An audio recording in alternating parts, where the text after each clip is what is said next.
we always say in franchising how important the first, 10 to 12 franchisees are that you pick, because, okay, it's going to set the culture, right, of your brand. Yeah. Well, and we are so much about culture too. I can It's tell. really important. So yeah, I mean, of course, it's going to be hard to say no to someone who's saying yes, but you're absolutely right. It does have to be someone who gets it Hmm. and who understands. Luckily for us, a lot of people understand. Right, right. You know, people understand like how great music lessons are, and it's pretty easy to see if you walk in our doors that community and that support. And so we'll see who we Yeah. get. Let Well, me know if you're interested. But yeah, we're really excited to bring this whole idea of community to other communities outside of Ohio. yeah, you and your husband are going to have to deal with the telling people no. It's going to be hard.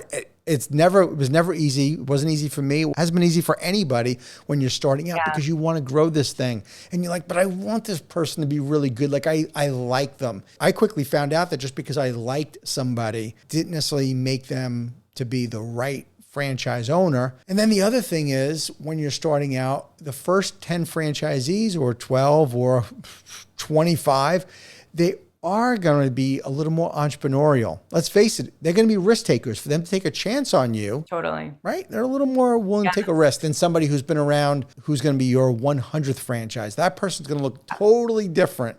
Yeah, totally. And I think there are other franchising music sort of child focused businesses, but we are definitely sort of breaking into the one specific niche of this market. And Right. so it's going to need to be people who believe and trust and are excited about what we're building. And you're right. I mean, we're looking for someone bold right Mm-hmm. now. Mm-hmm. Go with us where we believe we can go. So yeah, I'm excited to find those people. We've been talking, it's been really fun to talk with just like strangers about your business, Right. that our first franchisees here are their kids take lessons with us and they're in our community. So they already know, they already get us, Mm-hmm. So it's been really fun to just talk with people who have no idea. Oh, okay, yeah, okay, let me explain to you. Right. What's your goal for 2024? How many franchises would you like to sign up? Okay, so I've had to answer this question a bit. And I would say that 10 is a number that I know we could slam dunk. Okay. We have the systems, we could support 10, no problem. So that would be nice. But also, I don't want to rush those 10, So Right. I will be happy growing a little bit slower now to make sure that we really truly have the right people and we really are building a foundation with people, like I said, that we're excited to build with. So it's a kind of a struggle between those two sides of me. I'd love to grow. I know that we have the systems to grow faster, but it's not the systems that I'm worried about. It's Mm-hmm. the picking the right people. So, Is that the biggest challenge that you're feeling like? I kind of want to get in your head as a new founder of this franchise operation. Like what keeps you up at night? nothing keeps me up. I sleep quite well, Great. but no, it is the finding the right person and knowing, okay, am I asking the right questions? Also, it's a partnership, and I want these people to feel, whoever those people end up being, I want them to feel a part of something big and a part of the beginning here of something big. So I guess what I think a lot about is, how should those first conversations go? How can I be honest with them, and how can I communicate quickly Mm-hmm. and succinctly really what we're about? So I guess that's what I spend a lot of my time Good. No, thinking about. Yeah. I think you focus on the right things. I think focusing on the transparency as a leader, on here's where we are, here's what's going well, here are the challenges, here are the things that I know we need to work on next.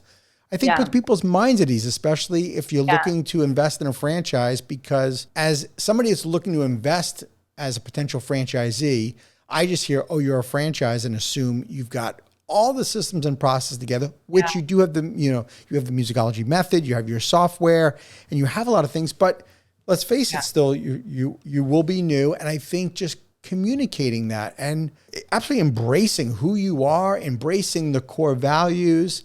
And I don't think you could talk about caring about the community and kids enough. Like that's just something that's who you are. You've mentioned it many times in the past, half hour or so, that I think that you just continue to hammer that home is so important to bring on the right person and not being afraid to tell somebody no. And it could be for a variety of reasons. Go ahead. Because I feel like, I'm going to be honest, my biggest problem in those conversations is that we have so much stuff that we built that I don't know how to boil it down. We have a whole grand opening marketing strategy to get people to break even at day one. Great. Open.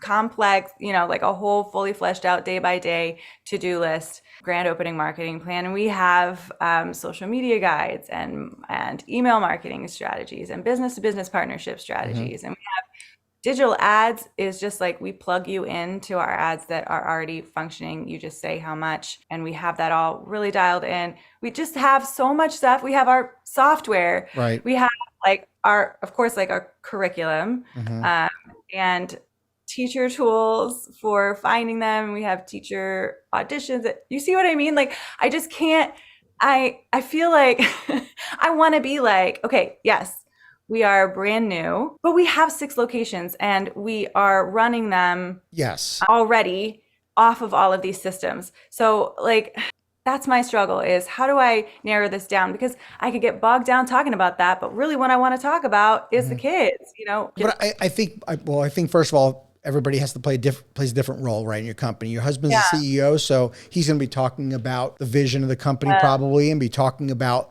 the aspects on growing the business and the level of support. Right. And you're the chief education officer. You're going to be talking about the kids and education and talking about the teachers and education of the kids and the musicology method. Yeah. Your business, believe it or not, is kind of similar to what I did in that I had a thing called the countdown to game time.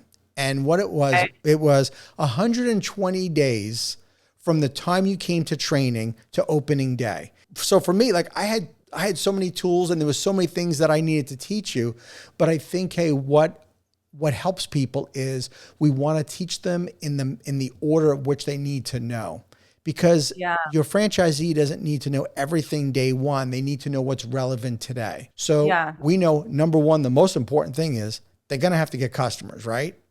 They've got, right? So it's obviously going to be key for them to do the marketing, but at the same time, they're going to be doing something in a parallel strategy. They're going to have to be getting teachers while they're getting kids at the same time, but they don't need to know everything at once, and maybe even tiering your education or tiering the training. And we did a phase 1 training and a phase 2 training, just because somebody leaves training and their mind is exploding. Yeah. Oh my God. Yeah.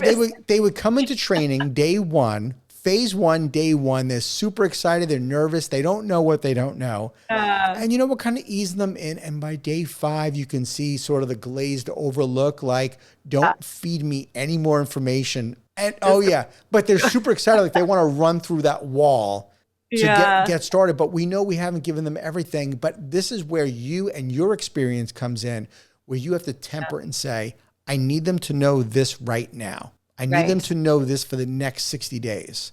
I need them to know this, 90 days out, or whatever the target is from the time that they're going to, legitimately, you want to target opening their business. Right.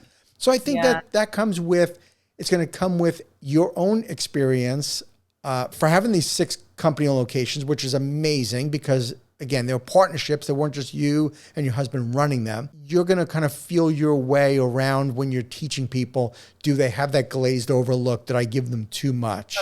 I know that look. Yeah. Oh, we've a lot of 6-year-olds' faces. Yes. It's that look. That is the look we're talking about.